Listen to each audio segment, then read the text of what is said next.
வணக்கம் விவாஸ், welcome to கருவேப்பிலை சமையல். இன்றைக்கி இப்போது அந்த மீதி இருக்குல்ல, அந்த சப்பாத்தியை தான் நான் உங்களுக்கு காமிக்கிறேன்.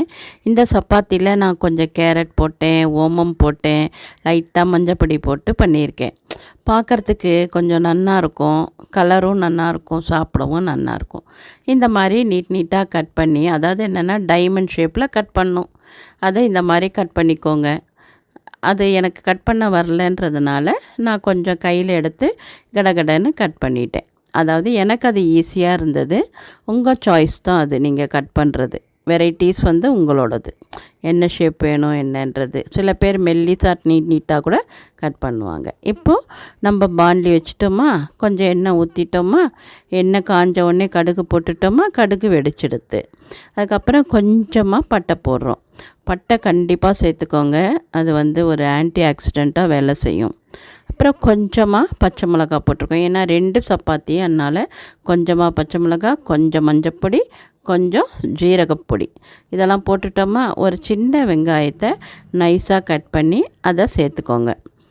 பெரிய வெங்காயத்தில் சின்ன வெங்காயம், அதுக்கப்புறம் கொஞ்சம் வேர்க்கடலை, இதெல்லாம் நல்லா வறுபடணும். வறுபட்டால் தான் அந்த க்ரன்ச்சினஸ் இருக்கும். அப்புறமா கொஞ்சமாக, அதாவது ஒரு 1/4 ஸ்பூனை விட கம்மியாக மிளகாப்பொடி, பியூர் மிளகாப்பொடி, ஒரே ஒரு தக்காளி, அதுக்கப்புறம் கொஞ்சமாக இஞ்சி கூட அப்படி தான் நான் காமிக்கிற அளவு தான். அதுக்கப்புறம் எல்லாத்தையும் வதக்கிறதுக்கு, அது சேர்கிறதுக்கு கொஞ்சம் உப்பு. இப்போ உப்பு போட்டவுடனே எல்லாம் அந்த கலர், அந்த ஃப்ளேவர், அந்த காரம், உப்பு எல்லாம் சேர்ந்துடும், பைண்ட் ஆகிடும். அதுக்கப்புறம் நம்ம பிச்சு வச்சுருக்கிற சப்பாத்தி எடுத்து போட்டு கிளறும்போது கொஞ்சம் தண்ணி தெளித்து கிளறினீங்கன்னா அது கொஞ்சம் ஜூஸியாக அந்த சப்பாத்தியில் இறங்கிடும். நம்ம சப்பாத்தி இப்போ ரெடி ஆகிடுத்து. சாப்பிட்டு பார்த்துட்டு ஒரு லைக் போடுங்க, ஒரு கமெண்ட் கொடுக்க மறக்காதீங்க. பாருங்கள், இன்றைக்கி மீஞ்சி போன சாத்தை வச்சு ஒரு அல்வா, லெஃப்ட் ஓவர் ரைஸை வச்சு ஒரு அல்வா பண்ணுறோம். இந்த அல்வா ரொம்ப சூப்பராக இருக்கும். இதே மாதிரி நிறையா லெஃப்ட் ஓவர் ரைஸ் வச்சு போடலான் இருக்கேன். அது மாத்திரம் இல்லாமல் நீங்கள் புதுசாக பார்க்குறவங்களா இருந்தால் சப்ஸ்கிரைப் போட்டுக்கோங்க, லைக் போட்டுக்கோங்க, கமெண்ட் கொடுக்க மறக்காதீங்க. ஃபேஸ்புக்கில் பார்த்தா ஃபாலோ பண்ணிக்கோங்க. பாருங்கள், நம்ம சாதம் மிஞ்சி போன சாதத்தை எடுத்து வச்சுருக்கேன். அதை நான் ஒரு அளவு பாத்திரம் வச்சுருக்கேன், அது ஃபுல்லாக வருது, ஒரு பாத்திரம் வருது, சரிங்களா? இப்போ இந்த மாதிரி சாதம் நம்ம மிஞ்சி போச்சுன்னு கவலைப்பட வேண்டாம். ஏற்கனவே இதே மாதிரி சாதத்தை வச்சு வடை பண்ணேன். இப்போ ஒரு ஸ்வீட் பண்ண போகிறேன், அல்வா. இதை என்ன பண்ணுறேன், நான் மிக்சியில் போட்டு அரைச்சிட்றேன். அரைக்கும்போது 2 ஸ்பூன் கார்ன்ஃப்ளோர் போட்டு அரைக்கணும், சரிங்களா? தண்ணி ஊற்றி தான் அரைக்கணும். கொஞ்சம் ரொம்ப கெட்டியாக அரைக்காமல் கொஞ்சம் லைட்டாக லிக்விடாக அரைச்சிக்கோங்க. தோசை மாவோட கொஞ்சம் கெட்டியாக இருந்தால் போதும்.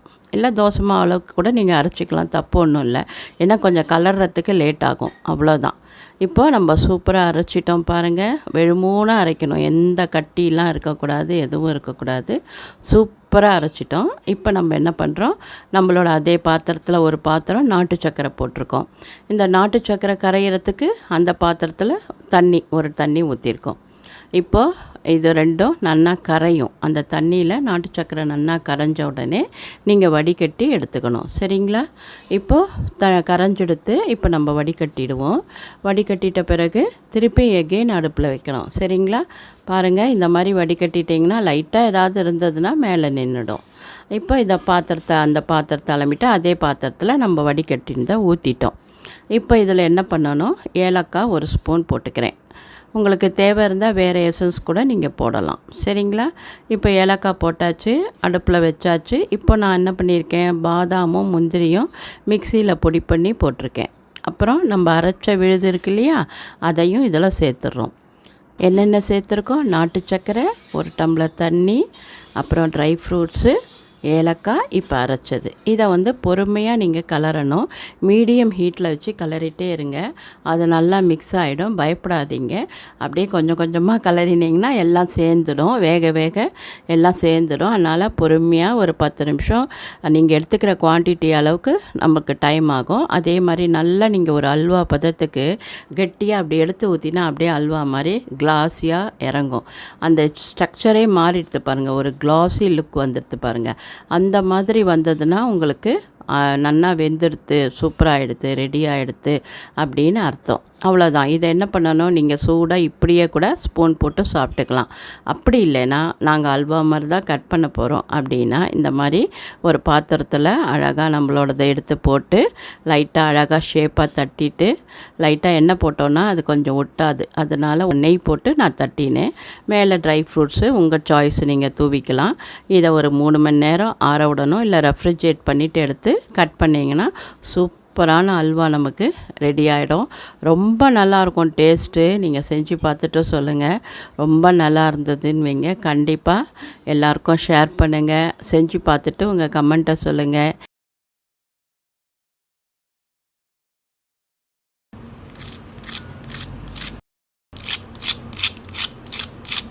பாருங்கள், சூப்பரான லெஃப்ட் ஓவர் ரைஸ் வச்சு ஒரு சூப்பரான வடை, மொறு மொறுன்னு எம்மியாக டேஸ்டியாக. அதுக்கு தொட்டுக்க ஒரு சட்னி. வாங்க எப்படி பண்ணலாம் பார்க்கலாமா? நான் தயிர் சாதத்துக்கு சாதம் வடித்தேன். அது மிஞ்சி போச்சு. 2 கப் எடுத்திருக்கேன். இந்த சாதத்தை நான் என்ன பண்ண போகிறேன், ஈவினிங் ஸ்நாக்ஸுக்கு வடை பண்ணி தரப்போகிறேன். ஆனால் என்ன வடை? லெஃப்ட் ஓவர் ரைஸ் வடை. பார்க்க எப்படி இருக்கும்? மெது வடை மாதிரி இருக்கும். சரிங்களா? இப்போ நான் 2 கப்பு அரிசியை போட்டுட்டேன். அதுக்கப்புறமா கொஞ்சமாக பேக்கிங் பவுடரும் உப்பும் போட்டுட்டேன். அப்புறம் கருவேப்பிலை, அதுக்கப்புறமா கொஞ்சமாக பச்சை மிளகா. அதாவது காரம் உங்களுக்கு எவ்வளோ தேவையோ அவ்வளோ. 1 ஸ்பூன் அரிசி மாவு போட்டு நீங்கள் அப்படியே கடகடன்னு அரைக்காமல் ஒரு சுற்று விட்டு அரைச்சி எடுத்துட்டிங்கன்னா இந்த மாதிரி அழகாக வந்துடும். சரிங்களா? இந்த மாதிரி அரைச்சிட்டு அதை ஒரு பாத்திரத்துக்கு மாற்றிடணும். இப்போ ஒரு பெரிய வெங்காயம் பொடியாக நறுக்கின்ற சேர்த்துட்டேன். அதுக்கப்புறம் கொஞ்சமாக அந்த 2 பச்சை மிளகா இருந்தது, அதை நறுக்கினதை போட்டுட்டேன்.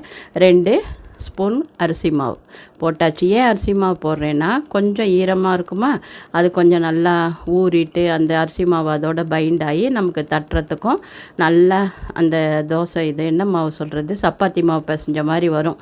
கொஞ்சம் கெட்டியாக, அப்போ தான் எண்ணெய் குடிக்காது. சரிங்களா? அதனால் கொஞ்சம் அரிசி மாவு போட்டு கிளறிட்டு பிசைஞ்சிட்டு தண்ணியை தொட்டு உருட்டினா கையில் ஒட்டவே ஒட்டாது. அப்படியே கையிலையும் தண்ணியை தடவிண்டு தட்டலாம். நீங்கள் சப்போஸ் உங்களுக்கு கையில் தட்ட தெரியலன்னா பிளாஸ்டிக் கவரில் இதே மாதிரி தட்டி இது மாதிரி போடலாம் நீங்கள். ஸோ நான் எப்படி தட்டுறதுன்னு காமிச்சிட்டேன். சரிங்களா? இப்போ நம்ம சட்னி அரைக்க போகிறோம். கொஞ்சமாக வெங்காயம், ஒரு 1/4 வெங்காயம், 2 ஸ்பூன் உடச்ச கடலை, 2 ஸ்பூன் தேங்காய், துருவின தேங்காய், 4 பச்சை மிளகாய், கொஞ்சம் உப்பு, தேவையான அளவுக்கு கொத்தமல்லி. இது பச்சை கலரில் இருக்கும். டேஸ்ட்டு ரொம்ப நல்லாயிருக்கும். இந்த சட்னியை நீங்கள் அரைச்சிக்கோங்க. இந்த வடையோட அந்த சட்னி தொட்டுண்டா சூப்பராக இருக்கும். இப்போ எண்ணெய் எப்படி இருக்கணும்னா நல்லா காஞ்சிருக்கணும். வடை போடும்போது மீடியமில் வச்சிடணும். நம்ம எப்படி தட்டுறதுன்னு சொல்லிட்டேன். அதே மாதிரி வடையை போட்டுக்கோங்க. மீடியமில் வச்சு அழகாக வேக விட்டு உள்ளேயும் நன்னா வேகும். மொறுன்னு வரும். டேஸ்ட்டு ரொம்ப நல்லாயிருக்கும். எண்ணெய் குடிக்காது. ஸோ நீங்கள் இந்த வடையை பண்ணி பார்த்துட்டு எப்படி வந்ததுன்னு சொல்லுங்கள்.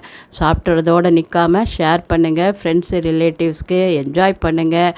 சப்ஸ்கிரைப் பண்ண மறக்காதீங்க. லைக் பண்ணுங்கள். ஃபேஸ்புக்கில் பார்க்குற அத்தனை பேருக்கும் என்னோட நன்றி. ஏன்னா நீங்கள் எல்லோரும் யூடியூப்பில் போய் கருவேப்பிலை சமையல்னு போட்டு பார்த்து ஒரு சப்ஸ்கிரைப் போட்டுடுங்க. ஓகேங்களா? எப்பவும் போல் ஆரோக்கியமாக சாப்பிடுவோம், ஆரோக்கியமாக இருப்போம். நன்றி, வாழ்த்துக்கள்.